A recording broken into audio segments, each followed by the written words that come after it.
गोकुळ सोबत गोकुल। सध्या बाजारात महागड्या फळांच्या स्टॉलपेक्षा गावोगावी शहरोशहरी विकावयास येणाऱ्या रानमेव्याकडे प्रकर्षाने लक्ष जात आहे।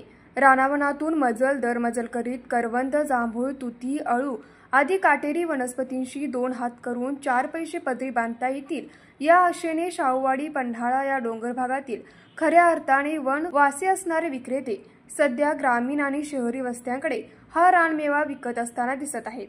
करवंदाची आंबट गोड चव, जांभळाचा रसभरीत आस्वाद, काहीशी तुरट आणि बरीच आंबट असणारी तुती, तसेच जिभेवर विरघळणारी आणि खाताना त्यातील लज्जत चाखताना डोळे मिटावयास लावणारा अळू खवय्यांना खाण्यातील स्वर्गसुख देतो। असे असले तरी या रानमेव्याची किंमत सध्या सामान्य माणसाच्या खिशाला परवडणारी दिसत नाही। करवंदाचे 10 रुपयास एक माप आणि देशी जांभूळ 60 रुपये पाव किलो आणि मोठ्या आकाराची जांभळे 100 रुपये पाव किलो दराने विकले जात आहेत।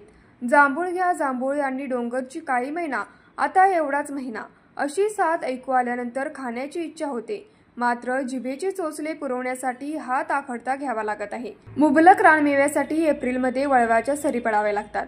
तसा जोरदार पाऊस डोंगर माथ्यावर न झाल्याने रानमेवा मिळवणं आणि त्यासाठी पूर्ण दिवस वाया जाणं या प्रक्रिया असतात। नैसर्गिक अधिवासात देशी वाणाची जांभळे सापडतात, पण त्यासाठी खूप कष्टदायी प्रक्रिया आहे। करवंद तोडताना त्याचा चीक हाताला लागल्यानंतर आणि पूर्ण काळीभोर करवंद टोपलीत घालताना खूप यातायात करावी लागते। ग्राहकांच्या शोधात गावोगावी भटकंती करताना दराची घासाघास सहन करून आणि प्रवासी वाहतुकीची झळ सोसून खूप कमी पैसे गाठीला राहतात।